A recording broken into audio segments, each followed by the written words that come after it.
Welcome to day 28 of 1 year with me. ಮೈಸೂರಲ್ಲಿ ಸ್ವಲ್ಪ ಕೆಲಸ ಇತ್ತು ಅಂತ ಮೈಸೂರು ಕಡೆಗೆ ಹೊರಟಿದ್ದೀವಿ.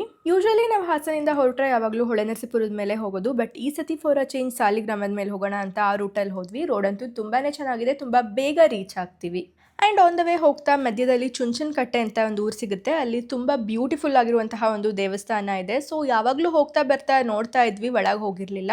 ಸೊ ಒಳಗೆ ಏನಿದೆ ನೋಡೇ ಬಿಡೋಣ ಅಂತ ಈ ಸತಿ ಒಳಗೆ ಹೋಗಿದ್ವಿ. ನಿಜವಾಗ್ಲೂ ನಾವು ಇಷ್ಟು ದಿನ ಈ ಒಳ್ಳೆ ವ್ಯೂನ ಮಿಸ್ ಮಾಡ್ಕೋತಿದ್ವಾ ಅಂತ ನಮಗೆ ಬೇಜಾರಾಯಿತು. ಬಿಕಾಸ್ ಒಳಗಡೆ ಅಷ್ಟು ಚೆನ್ನಾಗಿದೆ ದೇವಸ್ಥಾನ, ಶ್ರೀರಾಮನ ದೇವಸ್ಥಾನ ಇರೋದಲ್ಲಿ. ಮತ್ತೆ ಎದುರುಗಡೆ ಆಂಜನೇಯ ಸ್ವಾಮಿಯ ಎತ್ತರದ ಮೂರ್ತಿ ಇದೆ.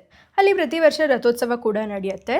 ಪಕ್ಕದಲ್ಲಿ ಹೊಳೆ ಹರಿತಾ ಇತ್ತು, ಕಾವೇರಿ ನದಿ ತುಂಬಾನೇ ಚೆನ್ನಾಗಿತ್ತು. ಆ್ಯಂಡ್ ಅಲ್ಲಿ ಒಂದು ವ್ಯೂ ಪಾಯಿಂಟ್ ಕೂಡ ಇದೆ. ವ್ಯೂ ಪಾಯಿಂಟ್ ಮೇಲಿಂದ ಈ ಥರ ಕಾಣಿಸ್ತಾ ಇತ್ತು ಸುತ್ತಲೂ. ನೀವು ಯಾರಾದರೂ ವಿಸಿಟ್ ಮಾಡಿಲ್ಲ ಅಂದರೆ ವಿಸಿಟ್ ಮಾಡಿ. ಇದೇ ಥರ ಇನ್ನೂ ಹೆಚ್ಚು ಕಂಟೆಂಟ್ಸ್ಗೋಸ್ಕರ ಫಾಲೋ ಮಾಡಿ. See you in the next vlog. Bye.